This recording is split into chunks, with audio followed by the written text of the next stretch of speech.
Hello viewers, আসসালামু আলাইকুম। আজকে আমার মিনি কিচেনে আমি বানাবো ডিমের চপ আর বেগুনি। তাই আমি ডিমটা এখন সিদ্ধ করতে দিয়ে দিচ্ছি। দেখুন আমার ডিমটা প্রায় সিদ্ধ হয়ে এসেছে, পানিতে বলক চলে আসছে।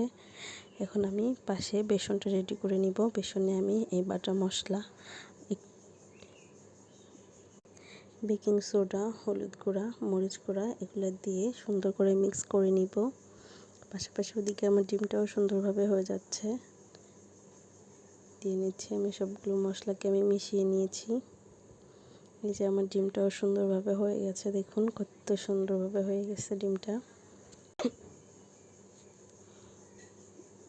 এখন আমি একটা কড়াই গরম করে নিচ্ছি, এর মধ্যে দিয়ে দিলাম তেল। আমি এখানে 1 কেজি তেল দিয়ে নিয়েছি। এখন আমি বেসনে বেগুনি দিয়ে তেলের মধ্যে দিয়ে দিব। দেখুন দেওয়ার সাথে কিভাবে হয়ে যাচ্ছে, মাশাআল্লাহ। আমার বেগুনিটা হয়ে গেলে আমি আরেকটাও দিয়ে দিলাম, একসাথে 2টা করে দিচ্ছি। দেখুন আমার বেগুনিটা কত সুন্দর হয়েছে, দেখুন কি সুন্দর একটা কালার আসছে। বেগুনি হয়ে গেলে আমি দিয়ে দিব ডিমের চপ।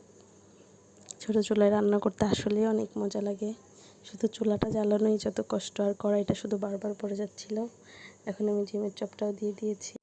ডিমের চপটাও হয়ে গেছে, দেখুন কি সুন্দর কালার আসছে। এখন এটা আমার ফাইনাল লুক। বেগুনি আর ডিমের চপের কেমন হচ্ছে জানাবেন, মাশাআল্লাহ।